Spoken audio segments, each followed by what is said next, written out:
In fact, let's head down once again and get the details from Golden Arrow. This morning, it's their spokesperson, Bronwen Dyke-Beyer, making time for me this morning. Bronwen, good to have you back on eNCA. First of all, just confirm for me, if you can, if the bus that is burning on the N2 is in fact a Golden Arrow bus, and what's the status of your fleet at the moment, and what do you want to see happen today? Good morning, Bronwen. Go ahead. Good morning, thank you. I can't confirm whether there's currently a bus burning, but unfortunately I can confirm that we lost 4 buses this morning, 2 in eNCA on the N2 while there was a taxi blockade, and another 2 in the Philippi area. Obviously what we'd like to see this morning is continued law enforcement escorts assisting us so that we can continue to operate. Unfortunately, there are still areas that we can't operate in: eNCA, Khayelitsha, Langa, Philippi East, and Mfuleni. And we also haven't been able to operate out of Mitchell's Plain because of road closures. So a very, very difficult morning for us. We're trying our best to get to all of our passengers, but it has been extremely challenging. And obviously we're calling on law enforcement and the authorities to continue to provide us with assistance. Just help me make sure I understand, Bronwen, and I hope it wasn't me mishearing you. What do you mean you've lost 4 buses this morning? Is that what you said? Just unpack that. So they've been set. That's correct. They were set alight. And because obviously buses are very flammable, they were completely gutted. So those buses will need to be fully replaced. And where was that, if I may ask? Can you give me locations? Not exact addresses, of course. I don't want to inflame the situation further. Just the areas that the buses were attacked? Sure. So earlier this morning on the N2 Borchards Quarry near to the airport, there was a taxi blockade. During that time, 2 buses were set alight in that vicinity. So that was near the airport. And then in 2 separate attacks in the Philippi area, general Philippi area, we lost another 2 buses. Yeah. So what does this now mean for your fleet? Are you confident, Bronwen, you'll be able to continue operating? I'm hearing reports that this taxi strike is going to be in place until Wednesday. Do you think that as Golden Arrow, you're going to be able to continue doing this? Look, it's very, very difficult for us. During the peak, as it is, we operate to capacity, so we are carrying 4 buses during peak. So we don't have the capacity to make up for the missing services. But what we can do is just continue to run buses after peak for as long as possible.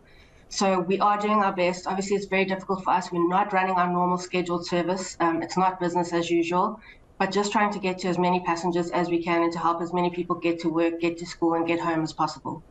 Do we know if the attacks on your buses have been a direct link to this taxi violence, or do you think it's opportunistic?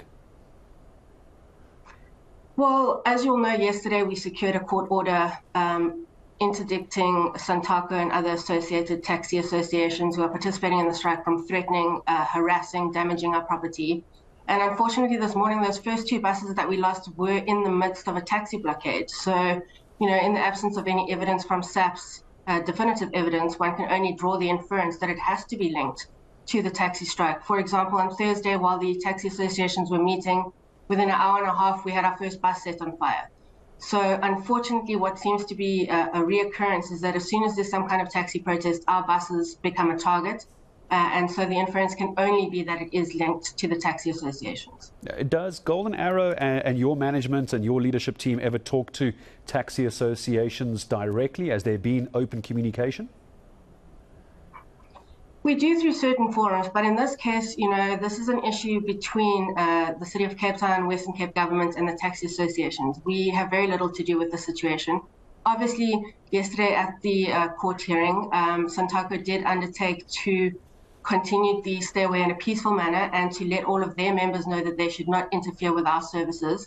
So they did undertake to do that, but unfortunately this morning we've seen that that just simply hasn't been the case. And obviously, just a last question to you, Bronwen. I know you've got a lot to deal with this morning, so I appreciate the time. Those buses that you lost this morning that were burnt, do we know the status of the drivers? I certainly hope they weren't injured. And were there any passengers on any of those buses?